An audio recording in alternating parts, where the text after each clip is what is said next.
বন্ধুরা good morning. আমরা সকালে 8:30টায় উঠেছি। এই তো আমরা ছাদে, আমি, ঋষি, ছেলে। এখন আমরা সিম পারছি, তোমরা দেখো। সিম এখন গাছ থেকেই পারবো। এই যে এই যে আরো দূরে দূরে আছে।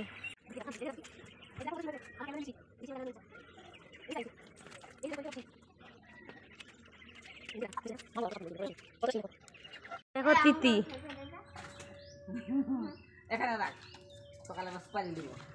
যে বন্ধুরা ছেলেকে খাওয়াচ্ছি। বাবু এদিকে তাকাও। এই যে এই যে খিচুড়ি খাচ্ছে।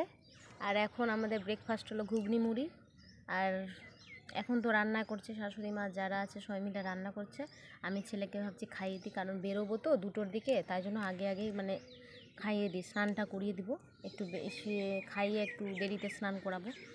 আর কি বলবো, আজকে তো রৌদ্রই উঠেনি সেরকম, মানে আগের তুলনায় একদমই কম। মানে আগে তো তাকানোই যেত না, কিন্তু এখন আজকে প্রচুর কম। তোমরা দেখতে থাকো। আমার ছেলেকে স্নান হয়ে গেছে। বাবু দেখি দেখি দেখি, এই তোমার সোনাটা স্নান হয়ে গেছে, এখনই স্নান করলো। আর এখন ওই তেল মালিশ করবে, ক্রিম মাখবে। বাড়ি যাবো, খাওয়া সব কমপ্লিট। শাশুড়ি মাকে নিয়ে যাব। এদিকে ছেলে, বাবু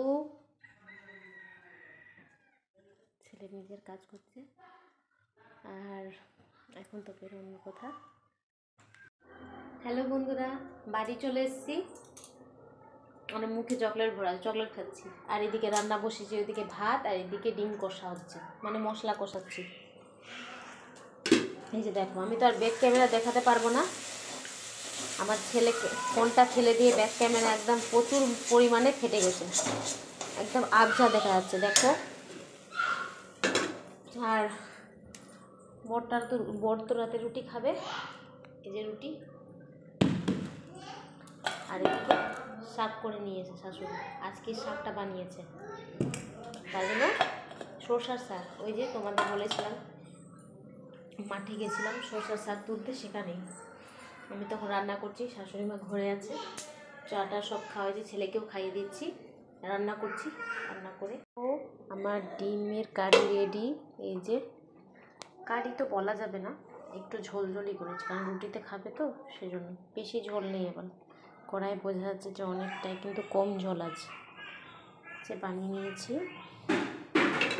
আর এদিকে আমার জন্য শুধু একটু